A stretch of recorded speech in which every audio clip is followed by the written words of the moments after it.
नमस्कार बच्चों, good morning. हम पढ़ रहे थे रसखान। हम क्या पढ़ रहे थे? रसखान। रसखान का कल हमने परिचय पढ़ लिया था और जो उसका एक सवैया है हमने वो भी पढ़ लिया था और मुझे आशा है कि आपने उसका अर्थ भी कर लिया होगा और व्याख्या भी कर ली होगी। अब देखते हैं दूसरा सवैया। मैंने बोर्ड पे लिख दिया है। ये दूसरा सवैये है जिसमें से सवैये हैं रसखान के, जिसमें से हम कौन सा पढ़ रहे हैं? दूसरा।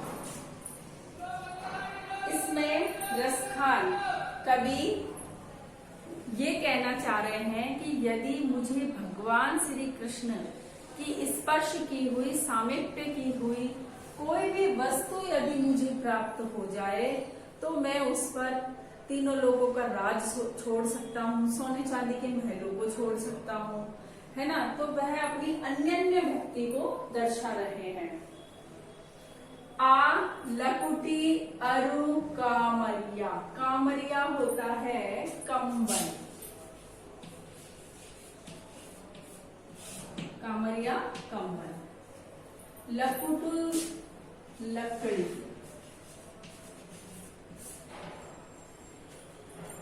पर राज तिहु। तिहु यानी तीनों लोकों का। तीनों लोकों का, ठीक है। पुर को तज डालो, उसको छोड़ दूंगा। आठों सिद्धि नौ निधि के सुख। देखो ये 8 सिद्धियां और 9 निधियां होती है। 9 निधियां हैं जो कुबेर की ये 9 निधि कहलाती हैं और 8 सिद्धियां होती है ना। 8 सिद्धि और 9 निधि होती है। ये 9 निधियां होती हैं जो कुबेर की है। पद्म, शंख, ब्रह्मा। ये आपका पेज नंबर 104 है, उस पर दी गई है। इनको आप खुद देखोगे, ठीक है ना। आपके पेज नंबर 104 पे 8 सिद्धियां भी दी गई है और 9 निधियां भी दी गई है।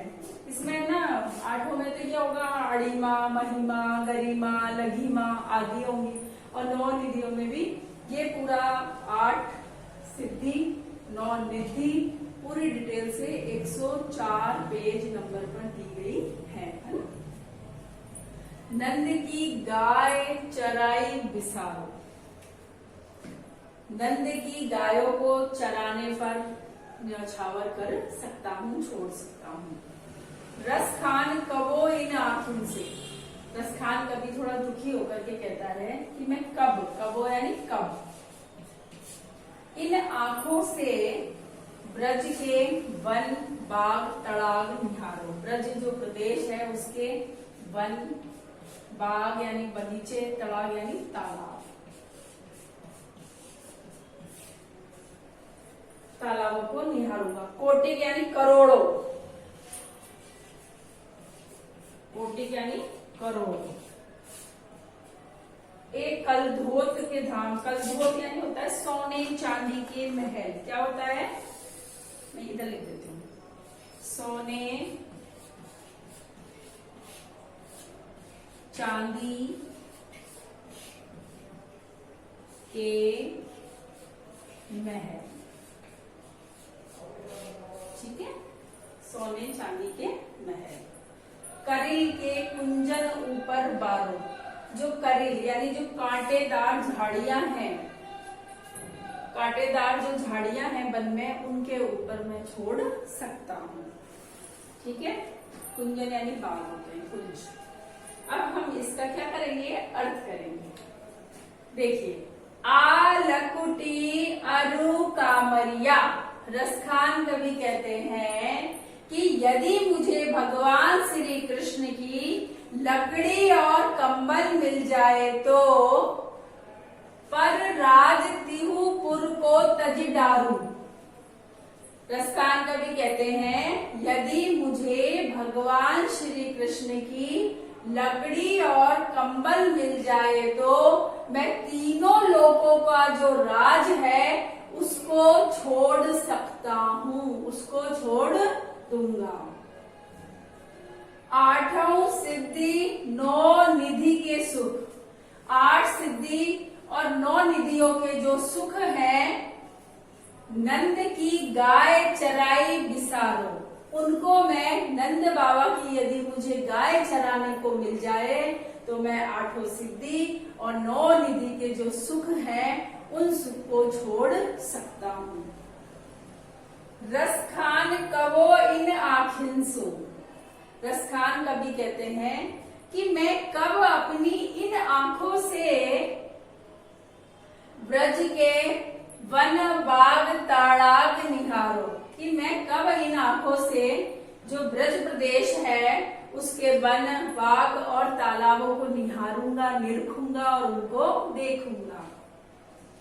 कोटिक एकल धोत के धाम, करोड़ों सोने चांदी के महलों को करील के कुंजन ऊपर बारो, मैं कटीली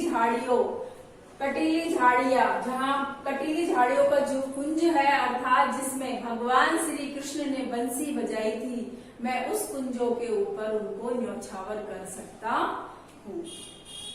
दोबारा सुनो, रसखान कवि कहते हैं, ऐसे सुनो मैं बोल के बताती हूँ।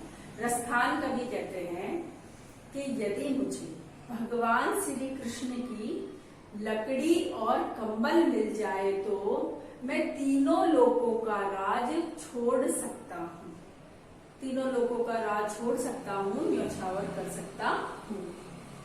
8 सिद्धि और 9 निधि के 8 सिद्धि और 9 निधियों से जो सुख प्राप्त होता है उस सुख को मैं, यदि मुझे नंद बाबा की गाय चराने के लिए मिल जाए तो मैं इन सुखों को छोड़ सकता हूँ। रसखान कभी अधीर होकर के मतलब कहते हैं, दुखी होकर के, कि रसखान कब इन आंखों से, रसखान कभी कहते हैं कि मैं अपनी इन आंखों से कब जो ब्रज है उसके वन बाग और तालाबों को देखूंगा, अर्थात उनको निहारूंगा कि यहाँ भगवान श्री कृष्ण रहे थे। कोटे के एक कल धोत के धाम, करोड़ों सोने चांदी के महल, करील के कुंजन ऊपर बारो, जो कटीली झाड़ियां के जो कुंज है अर्थात जो वन है मैं उनके ऊपर न्योछावर कर सकता हूँ जहाँ पर भगवान श्री कृष्ण ने बंसी बजाई थी। कहने का मतलब यह है कि रसखान कवि कहना चाहते हैं कि यदि मुझे भगवान श्री कृष्ण के सामीप्य के जहाँ समीपता मिल जाए अर्थात मुझे जहाँ भगवान श्री कृष्ण का स्पर्श हो जाए, वो कोई भी चीज हो मुझे मिल जाए तो मैं उसके लिए सारा सुख छोड़ने के लिए तैयार हूँ। ये अर्थ मैंने आपको बता दिया, इतना कठिन भी नहीं है, खैर ये आपको आ जाएगा। आपको यदि समझ में नहीं आता है तो आप कमेंट बॉक्स में लिख देना, फिर भी नहीं समझ में आता है तो आप कॉल भी कर सकते हैं। आज आपको इसका अर्थ करना है, क्या करना है? अर्थ करना है, मतलब व्याख्या करनी है। अब आप डायरी नोट करिए।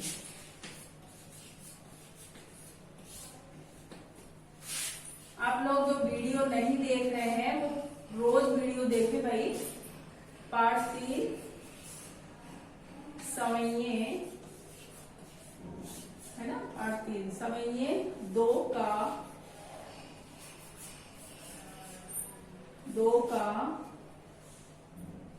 की व्याख्या कीजिए। क्या कीजिए? व्याख्या। ये पार्ट थोड़ा महत्वपूर्ण है इसलिए इसकी व्याख्या आपको सबकी करनी है, ठीक है।